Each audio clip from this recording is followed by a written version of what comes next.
दोस्तों, मेरा नाम है प्रभात कुमार, फिशरीज एक्सपर्ट। आपका स्वागत करता हूं आज की एक और बेहतरीन, खास और जबरदस्त वीडियो में। दोस्तों, आज की इस वीडियो में मैं आपके साथ एक ऐसे महत्वपूर्ण विषय के बारे में बात करने वाला हूं जिसके बारे में आप में से सैकड़ों लोगों ने मुझसे हजारों बार पूछा होगा कि सर, हमारे तालाब में मछलियों की चोरी बहुत ज्यादा होती है, या मछलियों की चोरी से हम अपनी मछलियों को कैसे बचा सकते हैं, इस घटना का क्या कोई उपाय है। दोस्तों, मैं आपको बता दूं कि मछलीपालन.com जो कि मेरा स्टार्टअप है, जिसके अंतर्गत मैं बहुत सारे लोगों को पर्सनलाइज कंसल्टेंसी देता हूं। ये पर्सनलाइज कंसल्टेंसी क्या होती है? जहां पे उनके बजट को मैं तैयार करता हूं, उनके पूरे फिश फार्म की डिजाइनिंग को मैं तैयार करता हूं, लेआउट को मैं तैयार करता हूं, अब क्या चीज लगने वाली है, क्या चीज एक्सपेंड करने वाले हैं, कितना आउटकम मिलने वाला है, ये पूरा सिनेरियो मैं तैयार करके देता हूं। और जब तक कल्चर कंप्लीट नहीं हो जाता है तब तक वो मेरी कंसल्टेंसी में, मतलब मेरी कंप्लीट एडवाइजरी के अंदर अपनी मछली पालन करते हैं। ऐसे वो लोग होते हैं जिनका 5, 10, 50 एकड़ में, 100 एकड़ में मछली पालन हो रहा होता है। ऐसे बहुत सारे लोग हैं जो आज मुझसे कंसल्टेंसी ले रहे हैं। अभी मेरे एक नए क्लाइंट है जो कि लगभग 100 एकड़ में मछली पालन कर रहे हैं, और उन्होंने मुझसे कहा कि वो मछली पालन तो करना चाहते हैं, लेकिन जहां पर उनका वो 100 एकड़ का फार्म है, जहां पे वो फिश फार्म बिल्ड करना चाहते हैं, वहां पे मछलियों की चोरी होने की संभावना बहुत ज्यादा होती है। क्योंकि इसके पहले वहां पे जिन लोगों ने मछली पालन किया है, उनकी मछलियां बहुत तादाद में चोरी होती थी। तो इसका क्या उपाय है, इसके ऊपर मैंने उनको एक कंप्लीट सॉल्यूशन दिया। और मुझे लगा कि चूंकि आप लोगों में से बहुत सारे लोगों ने इसे बार बार पूछा है, तो ये सॉल्यूशन आप लोगों तक पहुंचना चाहिए, इसलिए मैं इस वीडियो को बना रहा हूं।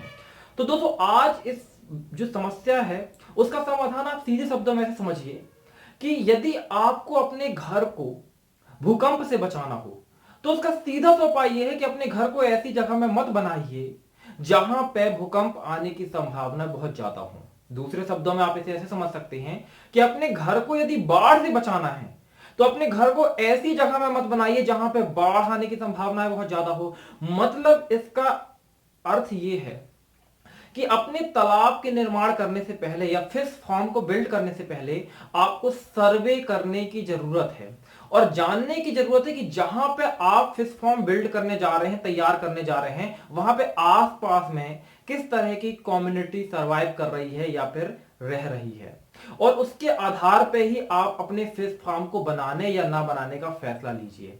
अब चूंकि कई लोगों के पास केवल वहीं पे ही जगह है और दूसरी जगह उनके पास विकल्प नहीं है, तो वो क्या करें? उनकी मजबूरी है कि केवल वहीं पे ही वो फिश फार्म तैयार कर सकते हैं, और जगह नहीं कर सकते हैं। इसके लिए क्या उपाय हो सकते हैं मैं आगे बताऊंगा। लेकिन देखिए, जो 0 to 1 कोर्स है ना मेरा, उसके अंदर मैं इस तरह की चीजों के सॉल्यूशन भी देता हूं। तो यदि आप पर्सनल कंसल्टेंसी नहीं ले सकते ना हमसे, मछलीपालन.com से, तो आप मछलीपालन.com का मेंबरशिप कोर्स ले सकते हैं, जो कि 0 to 1 एडवांस फिश फार्मिंग का बिजनेस ओरिएंटेड मेंबरशिप कोर्स है। इसमें आप एक बार मेंबर बन गए ना, तो आपकी सफलता हमारी सफलता होती है। मतलब आपको सफल करने का जिम्मेदारी हमारे पास आ जाती है। तो यदि आप करना चाहते हैं मेंबरशिप को ज्वाइन, तो आप 0 to 1 को ज्वाइन कर सकते हैं कोर्स को। इसमें आपको कोर्स भी मिल जाएगा, आप मेंबर भी बन जाएंगे। तो उसमें इन सारी चीजों के बारे में मैं डिटेल से डिस्कस करता हूं, आपको जानकारी देता हूं, जो लोग इसके मेंबर होते हैं। तो लेकिन आज चलिए शुरू करते हैं कि यदि आप करना चाहते हैं चोरों से रक्षा अपनी मछलियों की, तो कैसे कर सकते हैं। देखिए, सबसे पहले समझ लीजिए कि आपको सर्वे करना होगा।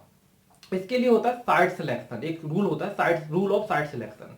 साइट सिलेक्शन में क्या है? वैसे तो हम बहुत सारी चीजें साइट सिलेक्शन में देखते हैं, सॉइल के बारे में देखते हैं, एनवायरनमेंट के बारे में देखते हैं, अवेलेबिलिटी ऑफ वाटर, इलेक्ट्रिसिटी के बारे में देखते हैं। लेकिन यदि मछली चोरी से जब जुड़ी हुई घटना को रोकना है, तो सबसे पहले इंपॉर्टेंट होता है कि आपको लोकल कम्युनिटी का सर्वे करना होगा कि वहां पे किस तरह के लोग रह रहे हैं। और फिर लोकल फार्मर्स हैं, वो चाहे मछली पालन से जुड़े हों या मछली पालन से जुड़े ना हो, क्योंकि यदि किसी कम्युनिटी में, आसपास के लोगों में चोरी करने की प्रवृत्ति है, तो यदि आप उस खेत में मछली ना पालें, चना लगाएं, तो वो चने की पेड़ उखाड़ कर ले जाएंगे, उनकी चोरी करेंगे। यदि आप मटर लगा रहे हैं तो मटर उखाड़ के ले जाएंगे, उनकी चोरी करेंगे। तो कुल मिलाकर वहां के लोगों में क्या इस तरह की एक्टिविटीज करने की प्रवृत्ति है? इससे आप लोकल फार्मर के पास जाइए, उनसे पूछिए कि यहाँ के लोगों की क्या एक्टिविटीज है। वो बताएंगे कि हमारे चनों के खेत से चने उखाड़ कर चुरा कर ले जाते हैं, या मटर के खेत से मटर चुरा के ले जाते हैं, या फिर वो सब्जियां लगाते हैं तो सब्जी की चोरी भी कर लेते हैं। तो आप समझ लीजिए कि वो मछली की चोरी भी करने वाले हैं। ऐसे में आपको अब प्रिपेयर रहना होगा।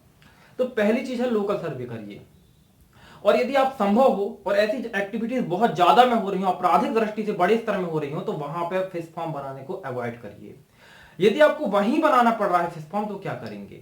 तो सबसे पहले समझ लीजिए कि मछली की चोरी कौन करता है और किस तरीके से करता है। क्योंकि चोर को पकड़ने से पहले यह जानना जरूरी है कि चोर कौन है। तो यहां पे 2 तरीके से आपको चोर देखने को मिलेंगे। पहला चोर कौन होता है? सबसे पहला चोर होता है लोकल लोग।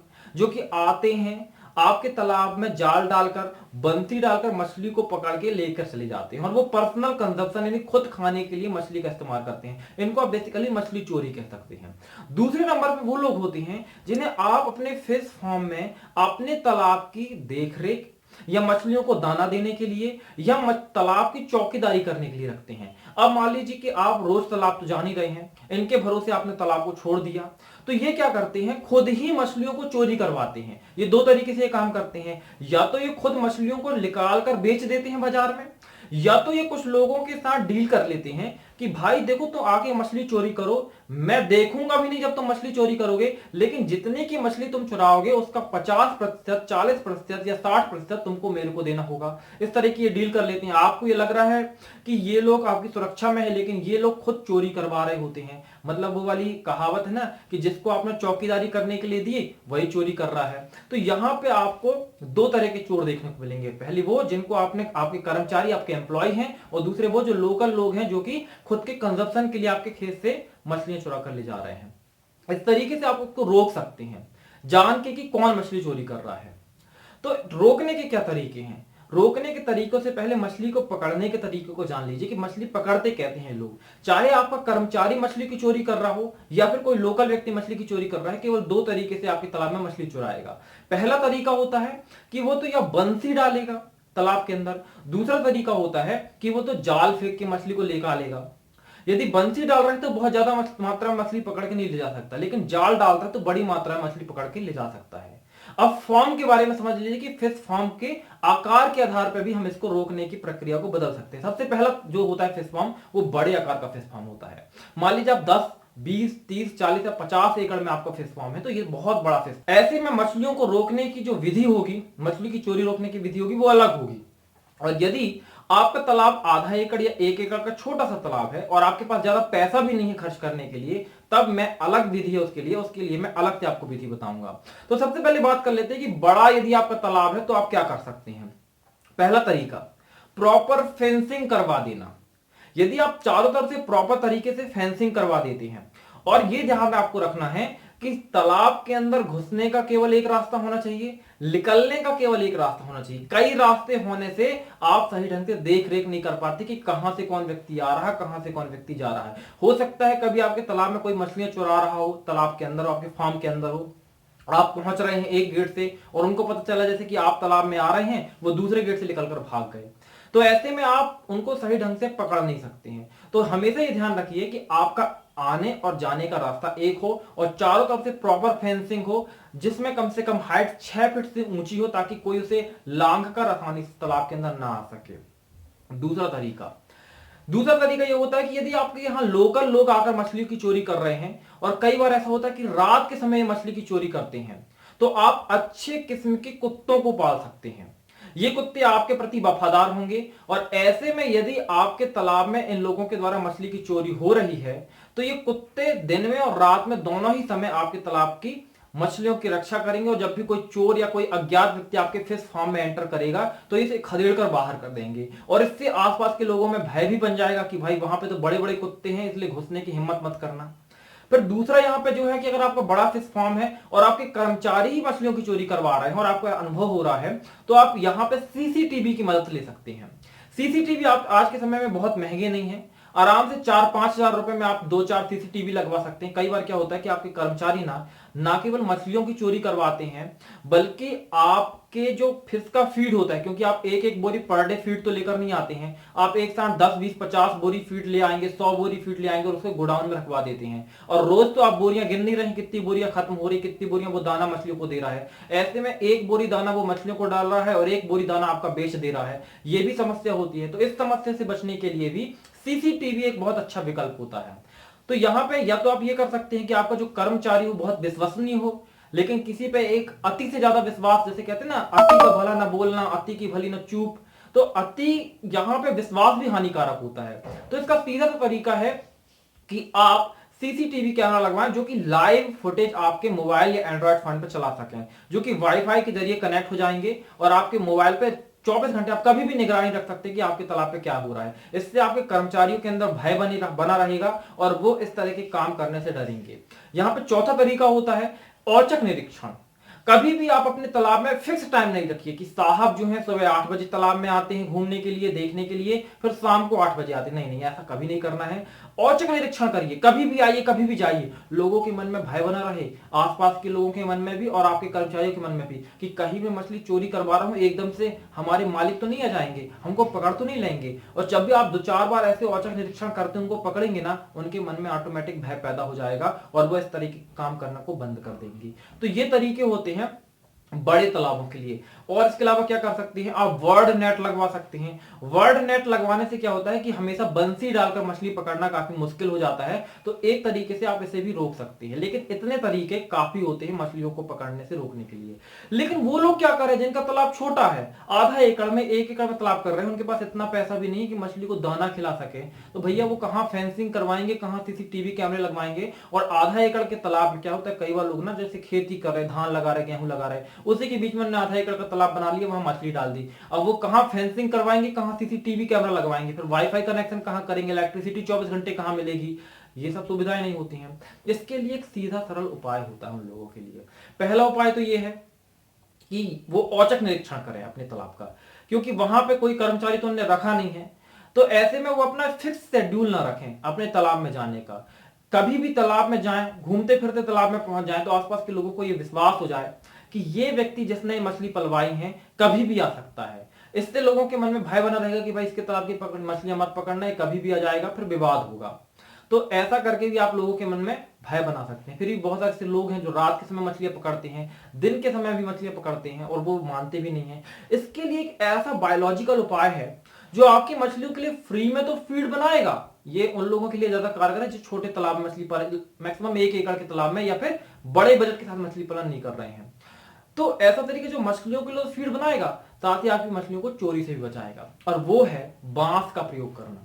अब आपको यहाँ पे सीधे बांस का प्रयोग नहीं करना है, जो कि खासकर डंडे बनाने के लिए इस्तेमाल किया जाता है, जो घरों में इस्तेमाल होता है, वो वाले बांस का इस्तेमाल नहीं करना है। ऐसे बांस के पौधों का, पेड़ का इस्तेमाल करना है जिसमें ब्रांचें निकली हुई हों। नॉर्मली हमारे घर में जो ब्रांच आपने देखे होंगे अपने घरों में या फिर खेती में जो बांस इस्तेमाल होते हैं, वो आसपास की जो ब्रांच है उनको छील दिया जाता है और उसका एक लंबा डंडा बना दिया जाता है, और डंडों के बांस यानी कह सकते हैं पोल के जैसे उसका इस्तेमाल किया जाता है। लेकिन जब बांस को काटा जाता है ना, तो उसकी ब्रांचें अगर ना काटी जाएं तो बांस का जो आकार है वो झाड़ी नुमा हो जाता है और वो उसी अवस्था में सूख भी जाता है। तो ऐसे बांसों को यदि आप अपने तालाब में डाल दें और पूरे तालाब में फैला दें, तो डेफिनेटली आपके तालाब में मछलियों की चोरी की संभावना 90% तक कम हो जाएगी।